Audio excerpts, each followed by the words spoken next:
ইলাহা ইল্লাল্লাহ মুহাম্মাদুর রাসূলুল্লাহ লা ইলাহা ইল্লাল্লাহ বাবা রে কেটা রে বাবা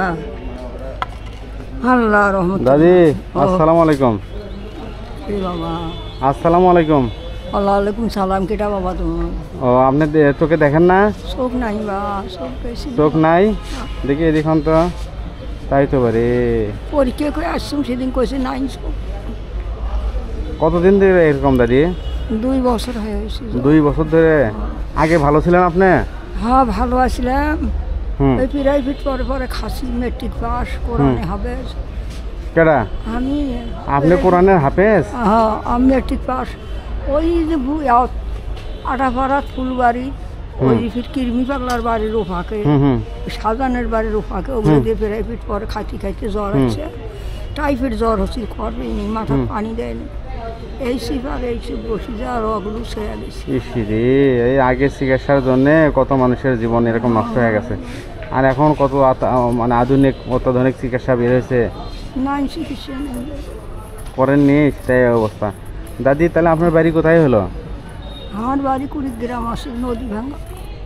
কুড়িগ্রাম নদী ভাঙ্গা হ্যাঁ নদী ভাঙিয়ে আসিয়ে ওই যে সাইরে কান্দি আমার পুরো শরীরে সেটাইও নদী ভেঙছে সেটাই তো ওই বিন্দু মাস্টারের বাড়িতে আসি থাকতে আমার স্বামী ওই বারান্দাত মরছে মাটি দিছি ভাই পাগলা দাদি আর বিয়ে বসি না দাদি তাহলে আপনার এখন বাড়িতে কে কে আছে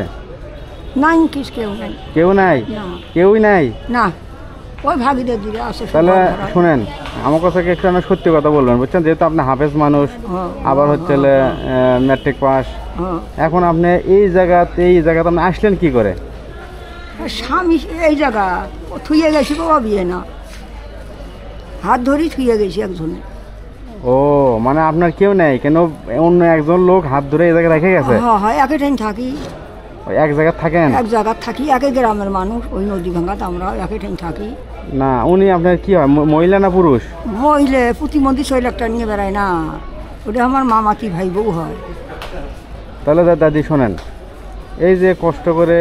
আপনি যে এই যে কয় টাকা করছেন আজকে 2 4 5 7 টাকা এই কষ্ট করে যে আপনি ইনকাম করে মানে কামাই করতেছেন সেই রাস্তায় একসাথে বাড়ি খাইতেছেন ওরা এই যে আপনি আমার সাথেই বাড়ি খেলেন তাই না আমার চোখে তো দেখেন না আপনি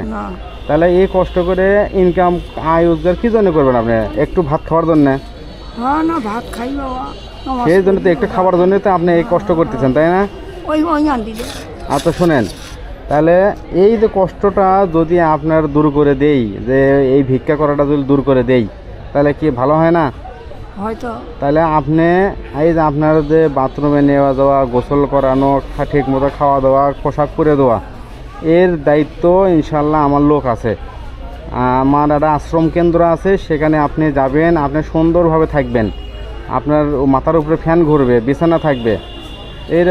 বাইরে রাস্তায় থাকার কোনো দরকার নেই আপনার যেহেতু আপনার কেউ নাই তাই না আপনি এই কষ্টটা করেন না আজকে থেকে আপনি ভিক্ষা করেন না শুধু খাবেন